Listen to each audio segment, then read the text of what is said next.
In this mind map, we'll study about the capacitance. So what is capacitance? Capacitance is the capacity of a conductor to hold charge. And we know that what is formula for capacitance? That is, the capacitance is equal to Q by V. That is the charge required to raise the potential of a capacitor by 1 volt. Okay, so capacitance is charge by potential. You can define capacitance as charge required to increase the potential of a conductor by unit amount. So let's see that, children, when the 1 markers will come, be careful that the C does not depend upon Q and V. If we increase Q, the V will also increase such that my C remains the same. So this is one of the tricky 1 markers. So be very careful that it does not depend upon Q and V. Then what are the factors on which the capacitance of a conductor depends? It depends upon the size and the shape of the conductor, and then it depends upon the nature of the surrounding medium. Okay, it depends upon the nature of the surrounding medium, and third, it depends upon the presence of another conductor. So this can also be one of the 1 markers. The next is the unit. What is the SI unit of capacitance? It's farad, but farad is a very big unit. What are the practical units? The practical units are the microfarad and picofarad. What's a microfarad? Your microfarad is 10 raised to power minus 6 farad, and picofarad is 10 raised to power minus 12 farad. After this, the next topic which you have studied is that the capacitance of a spherical conductor. So what's the capacitance of a spherical conductor? Is C is equal to 4 pi epsilon naught R. So your 4 pi epsilon naught is constant. So your R. So capacitance is directly proportional to the radius of the conductor. That means more the radius, the more will be the capacitance. The next we have done the capacitance of a parallel plate capacitor. So what's a parallel plate capacitor? A parallel plate capacitor consists of two large plates, right? And let A be the area of the plates, and D is the distance between the 2 plates, and plus Q and minus Q is the charge which is on the 2 plates of the capacitor. Then what is the expression for the capacitance of a parallel plate capacitor?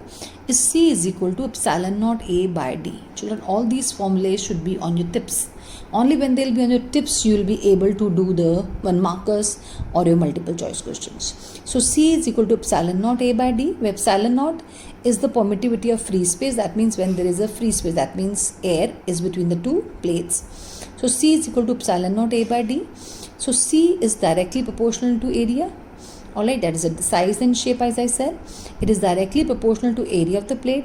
It is directly proportional to the permittivity of the medium between the 2 plates, and it is inversely proportional. What is D? D is the distance between 2 plates. So C is inversely proportional to D.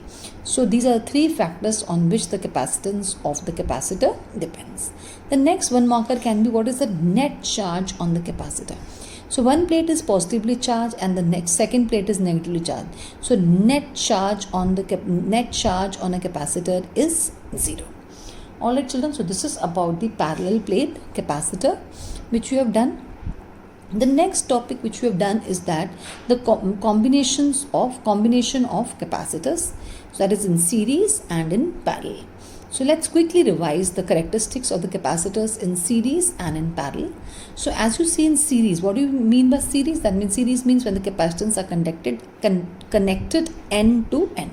That is, the one plate of one capacitor is connected to second, then the second is connected to first of the another, end to end when we are connecting the capacitor.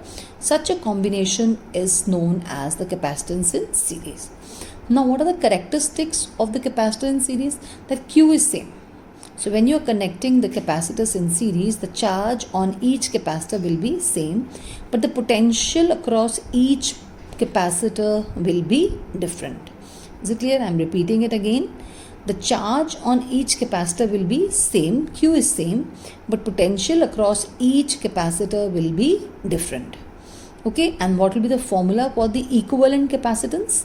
The equivalent capacitance is the reciprocal of the equivalent capacitance is equal to sum of the reciprocal of the each capacitance. Children, mind it again. In the capacitor, the series formula is just opposite of that of the resistance. That means, or you can say that the formula for the resistance of parallel holds good for resistance in series for capacitance. Alright, so 1 by Cs is equal to 1 by C1 plus 1 by C2 plus 1 by C3. And in parallel, how you connect in parallel? That means say that each plate, say that 1, 2, this is the first plate, this is the second plate. So you can see that the first plate of each capacitor, say this is the first plate, so the first plate of each capacitor is connected together, say at point B. Similarly, the second plate of each capacitor is connected to point B. So such combination of resistance is known as the combination in parallel, right? And what is the equivalent capacitance? The equivalent capacitance of all the capacitors in parallel will be sum of the capacitance of each capacitor. And what are the characteristics? Now in this case, as you can see that both these plates, one are connected at same point and two is connected at same point. That means the potential difference, say that if this is a cell or a battery is connected, that means the potential difference across each plate will be different. Potential across each plate will be same, but charge across each capacitance will be different. Okay, so this is the characteristics of the capacitance connected in parallel. And then you can say that if you have to plot a graph between Q and B, so as you know that if you increase Q, the potential will also increase.